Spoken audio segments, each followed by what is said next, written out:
Before we get started, I kind of just wanted to take some time and put some perspective on why working with women is something that I'm really passionate about. So in December, we actually received some sobering news. And that was that in December, if you looked at the jobs report, 100% of the jobs that were lost were actually lost to women. Men gained 16,000 jobs and women lost 140,000 jobs. So to be quite frank, I really couldn't believe those numbers. Maybe it was denial, could be a couple of different reasons why I didn't want to believe it. So being a data-driven girl, what did I do? I went to the Department of Labor website. What really stood out to me was that married women were actually the demographic that were the most adversely affected, almost double. And so as a working mom, to be quite frank, that really didn't sit that well with me. And so these figures kind of really just illuminate how much work that we still have to do. But I really don't want to start the presentation on a negative note. I want to be encouraging. And for me, what I always do is focus on the things that I can control and how I can help. So obviously the reason why we are here today. So a couple weeks ago, we had the great honor of voting in our very first female vice president. This is in my family room. I was sitting on the couch with my son, Sam, crying, actually, tears of joy. And so really want to kind of build on this empowering moment. And so that's why I wanted to have our very first webinar be something very specific to women. So welcome to our first webinar, where you'll learn about the key financial matters at every stage of your life and how to navigate them. Along the way, you'll see the unique financial challenges that we face as women, learn what questions to ask, and be able to get help answering them. So this isn't about having all the answers, it's about women's financial awareness and confidence. By the time we're done, we're really hoping to boost yours as well. So before we begin our journey, here's a brief roadmap to where we're going. We'll be looking at women's financial concerns during the early, mid, and later life stages. As you can see, there's a lot to think about and balance in each of these stages. Remember though, while you're in charge of your financial journey, you're never alone. So no matter how old you are or what life stage you're in, a financial advisor can help you navigate the financial opportunities and challenges in front of you. One of the reasons women have so many more choices and challenges today is because so much has changed about the way that we live our lives. So turn back the clock nearly 7 decades and a woman's role was clearly defined. So the image you see is an actual excerpt from a 1950s home economics book. And the message was pretty clear. Be a good housewife and homemaker and have dinner waiting for your husband when he got home. Lucky for us, 1970 brought the women's movement to life. The decade was a game changer during which women challenged the traditional roles and rules and entered the workforce in bigger numbers. As a result, women's roles today are a lot more varied and much less defined. So many more of us are working. In fact, 49% are their family's primary breadwinner, 51% are employed in management, professional, and other related occupations. And these numbers will continue to grow as women become a bigger part of the workforce. So given their positions today, more and more women are involved in their personal and family finances. So it's more important than ever that women know what could come up financially at every life stage. So let's start out with the early life. So maybe your 20s to your 30s. At this point, you might have student debt to pay, a job to find, and your future to figure out. So be sure to start off on the right financial foot. So establishing good credit and taking great care of it. If you take on too much debt, it could be hard to rent an apartment, buy a home, get a loan, or even get a job. Also, a bad credit score can prevent you from getting approved for a cell phone contract or even buying a car. So what actually impacts your credit score? The amount that you owe on your current loans, your interest rates on your current debt, payment history, length of credit history, and your credit mix. So one misconception is that your current salary impacts your credit score.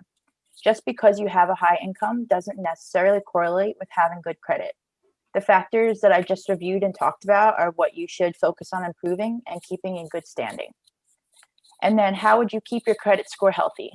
Pay your bills on time, so you could set up automatic payments, keep your credit card balances low, only open credit when you need it, and then you can check your credit score once a year. So there's a lot of free resources such as creditkarma.com, annualcreditreport.com, or even free resources through the banking system that you are enrolled in. Reducing your debt can also help improve your credit.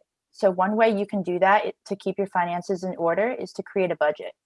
So consider following the 50-30-20 rule. So 50% of your income goes to housing, food, and other household necessities.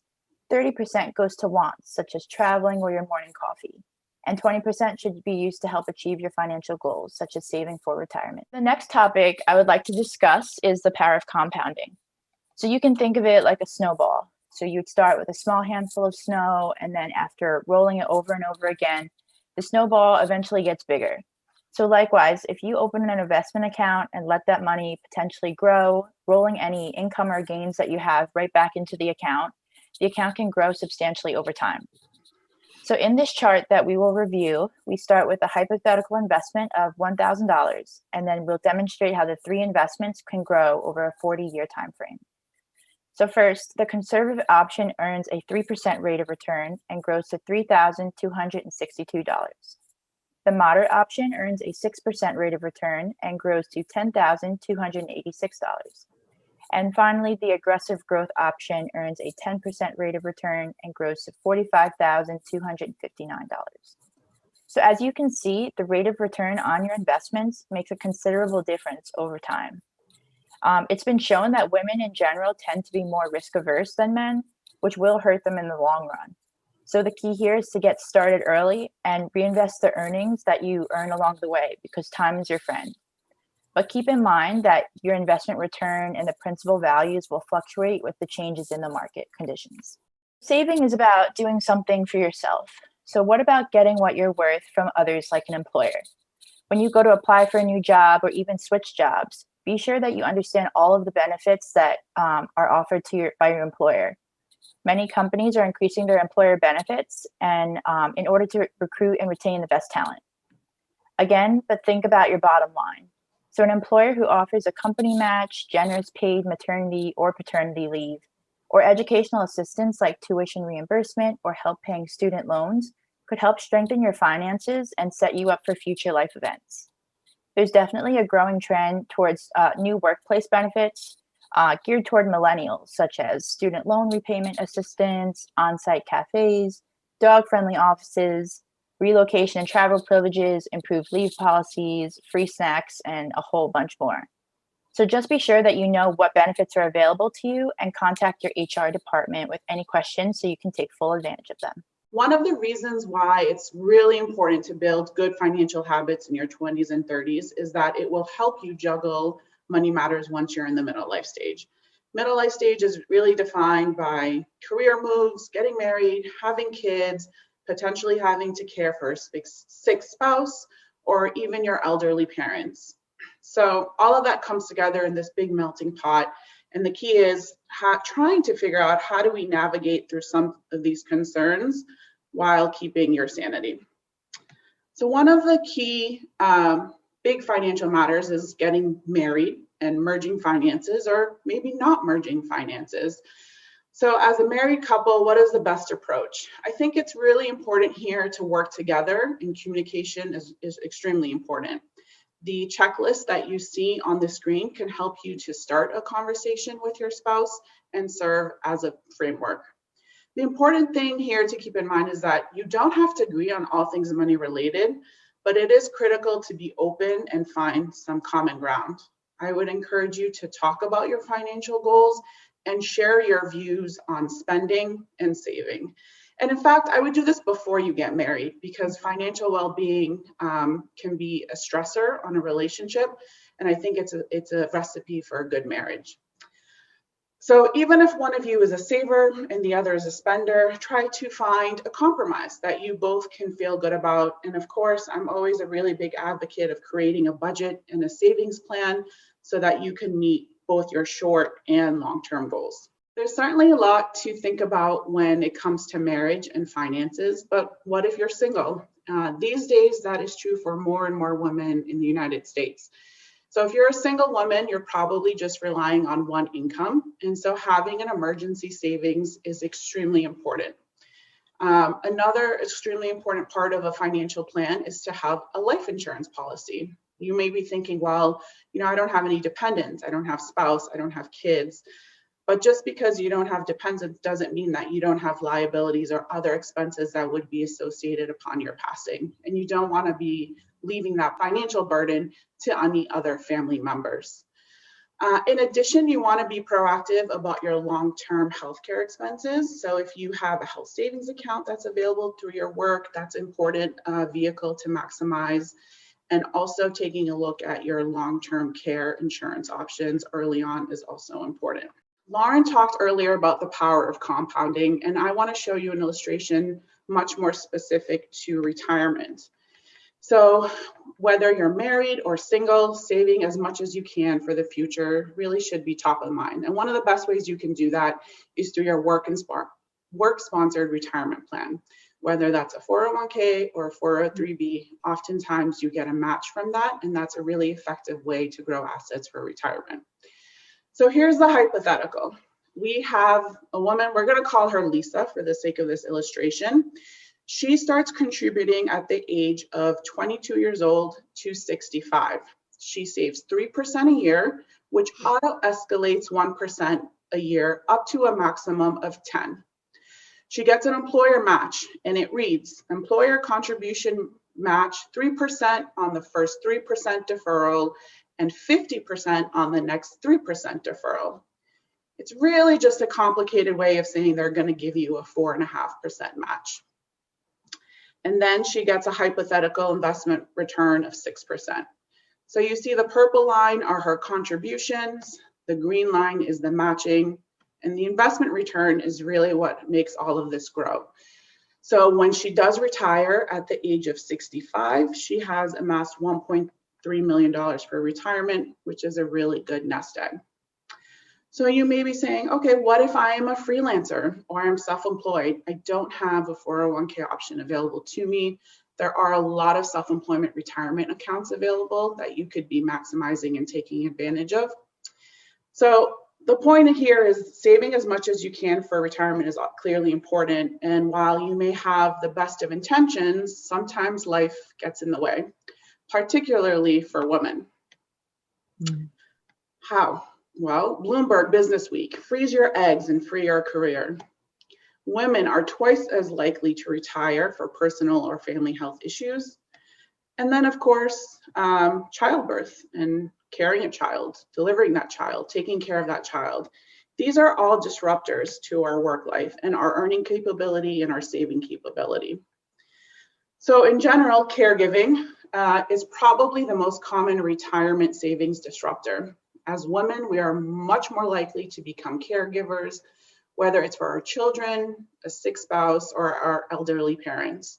Sometimes caregiving is planned and other times it's not. Most often time it's not. But either way, caregiving can come with some financial consequences. It's also really important to be aware of potential costs that come with starting or building a family later in life, which is becoming more and more the case these days. Whether that's time out of the workforce or as many more women are choosing to delay having kids, it could be costs associated with fertility treatments or adoption. So being aware of these costs ahead of time and trying to plan as much as possible in advance will make sure that you're not disrupting your retirement savings. One slide before, we went through how Lisa accumulated $1.3 million for retirement. I want to illustrate how these disruptors can impact your retirement figures. So let's say hypothetically that Lisa stops contributing between the age of 32 and 39 for a 7-year time frame. What would that look like? So instead of having 1.3 million, she would actually have $959,903. So let's say in addition to that 7-year break, she also says, you know what, I'm not going to auto escalate. I'm just going to do the flat 3% a year. Well, she would drop down to $454,159, basically a third of the original balance. Lauren spoke about it earlier about how as women, we tend to be more risk averse and more conservative in how we invest. So let's say she earned 3% instead of 6% on this account. her ending balance would be $221,377. So as you can see, the disruptions are huge. So it's important to do some financial planning to help you stay on track and save steadily throughout your career. And then just when you think, okay, you know what, I've saved, I've worked, my kids are done. A very common trend, particularly these days, given the coronavirus, is that children are coming back home. And while, most everyone loves their kids, it can be another disruptor, and it can be something that affects your retirement savings.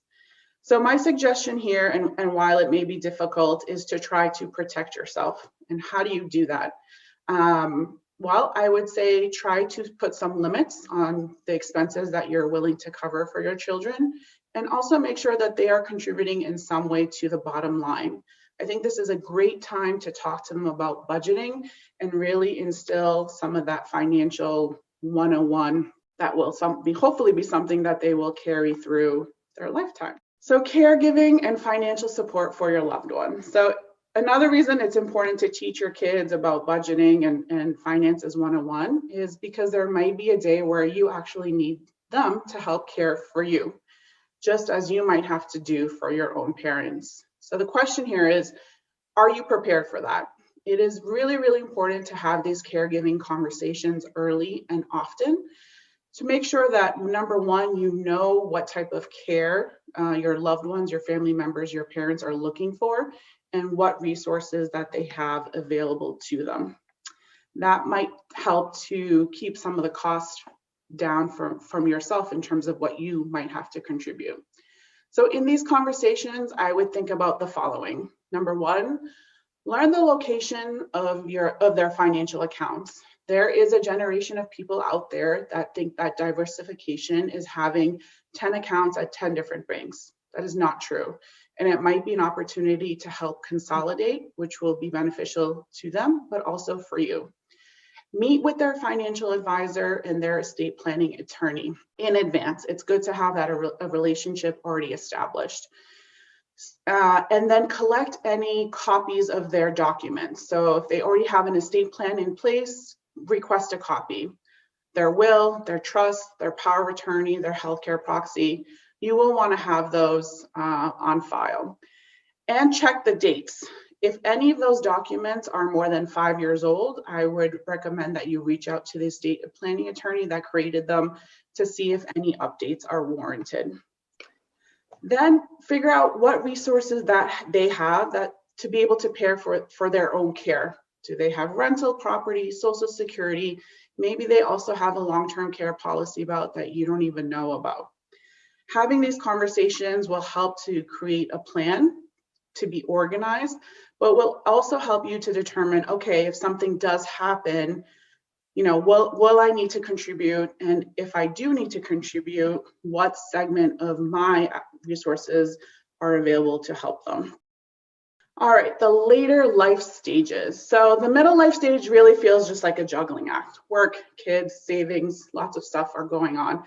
The later life stage is about getting all of your ducks in a row and evaluating which retirement resources you have and how to make the most of them.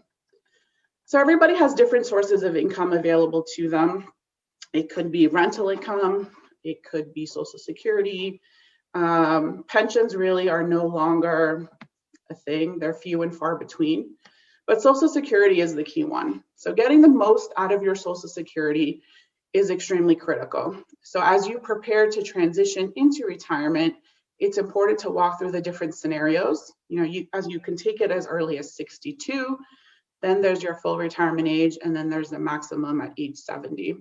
And learn the nuances of the Social Security system. Learning when and how you start taking that Social Security can be pretty critical. So it says you can let life happen, but we really don't want it to suck, right?